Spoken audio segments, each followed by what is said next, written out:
Sometimes I wonder what the anime community looks like to an outsider. Like, there are some good shows out there that are unanimously agreed upon by all anime fans that they're really good, like Hunter x Hunter and Full Metal. And then there's Rent a Girlfriend, and this somehow goes viral. How? Random thought. Anyways, I've come up with a small list of some anime I thought would be good for newcomers who've seen a couple shows. Every show on this list will be 24 episodes or under because I know you have YouTube burnout and can't watch anything longer than that. It will also include an English dub I believe to be high quality, and I also tried to mix up the genres of each show, so none of these should be too similar.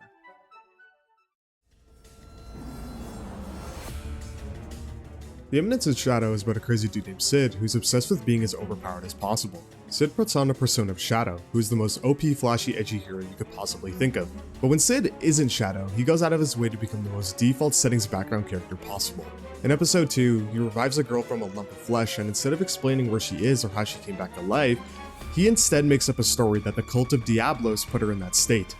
Sid made the Cult of Diablos up, except they're actually real and he fights them multiple times without even knowing. The Eminence's Shadow has tons of wacky moments like this, and they end up being great interactions. Side characters are a little underdeveloped, but you're here for Sid, so if you're expecting any of these people to be important, you're gonna have to wait until season 2. The animation is also very well done for what it needs to be. It's a little questionable at times, but when the fight scenes happen, the animation is great. The music is also phenomenal. I know a lot of people don't care about soundtracks, but I honestly believe the music's so great in the show, most people would notice it. I'd give the show 4 episodes. It's a pretty neat comedy show.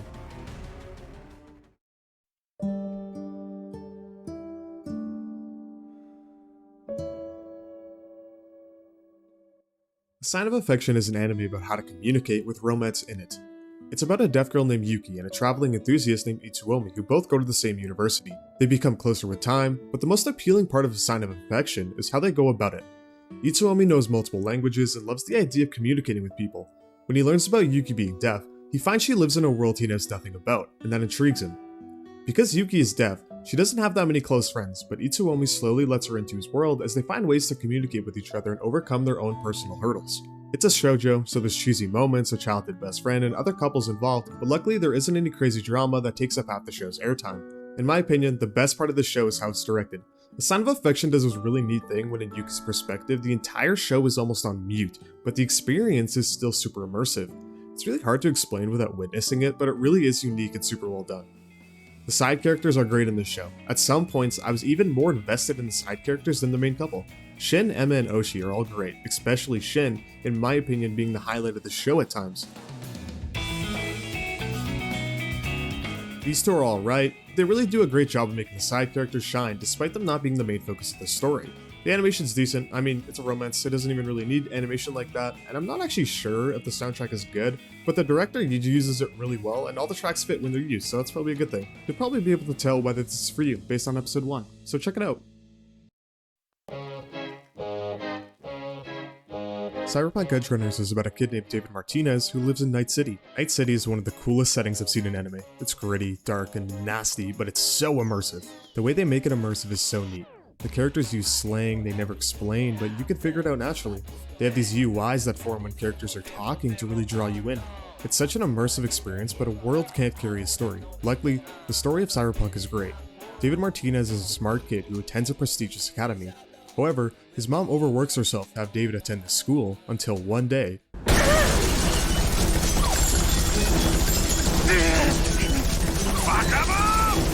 the worst situation occurs. Because David himself cannot pay for schooling, he turns to the darkest side of Night City, learning how brutal it can be. David is a fantastic main character who develops really well through 10 episodes. Despite the side characters not having too much spotlight, they have great moments. Rebecca is heated and loud but cares for her friends deep down. Maine wants to make it big but seems to always be running from something. Lucy is also awesome, who you slowly learn more about throughout the series. Every character is honestly so well done for a show with 10 episodes. The animation is done by Studio Trigger, who you may know for doing this. They did an unreal job with the animation, making every scene pop with surprising amounts of gore. A big part of why Cyberpunk is so immersive is because of how well everything's animated. I've never touched the Cyberpunk game, so I'm not sure if the soundtrack is from the game or not, but I can confirm as an anime only, the soundtrack is insanely good. I'd give this one 3 episodes and decide whether to continue after that.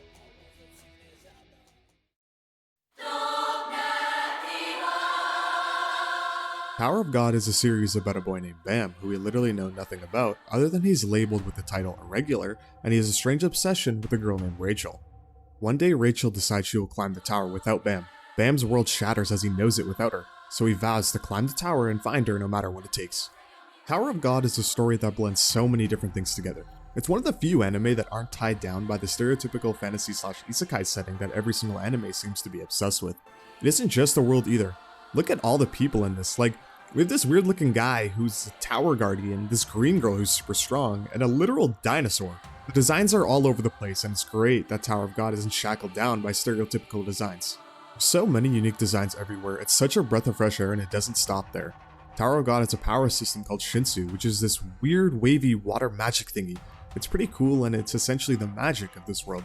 Shinsu follows its own distinct rules, so it isn't just a magic clone.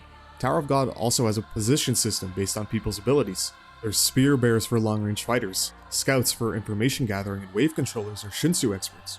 There's more roles than that, but the tower follows its own unique rule set that doesn't seem to be based off anything too obvious. Character writing is pretty weak in this series until much later, which is unfortunate because the world is such a great hook. The animation is super smooth in my opinion. I know a lot of people say Tower of God doesn't have good animation, but I honestly think they just don't like the art style because the actual animation is super clean.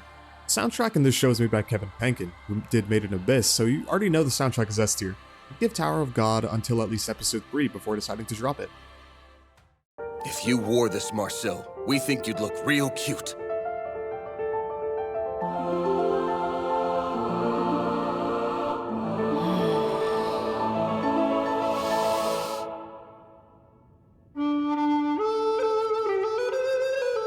It's great, really! What a nice color on you. So neat how the eye parts make it look like we have little ears. Let's go. Yes, ma'am. Dungeon Meshi is a show about eating monsters. Yep, eating monsters. You think something like this would be ridiculous, but it's actually so in-depth. When it comes to eating monsters, you think they would just go over how the food tastes, but they really go in-depth on how to kill the monsters, how to prepare the food, and how to enhance its flavor. But a story about eating monsters can only go so far. But Dungeon Meshi is so much more than that. The magic system is actually really detailed and balanced. Mages aren't the solution to everything, they have to be utilized properly. Resurrection exists, but people have different perspectives on it and how it should be used. Different races succeed in different roles, and more importantly, knowledge seems to be significantly more impactful than raw power in every single fight. You may be wondering, fights? This is a cooking show, right?